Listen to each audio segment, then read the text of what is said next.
The issue the document contains tables that have merged cells will occur whenever you have a table in which cells are combined, typically for appearance or aesthetics.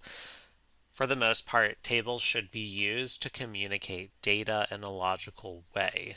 So, for example, in this table, I have combined for aesthetics these cells that should be sorted underneath points, description, and qualities.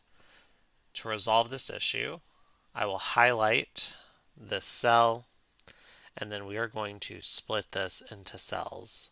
This is meant to be three separate columns, and then I can adjust the cells to be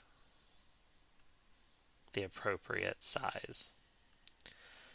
I would then modify the data to ensure that the correct content is in each cell.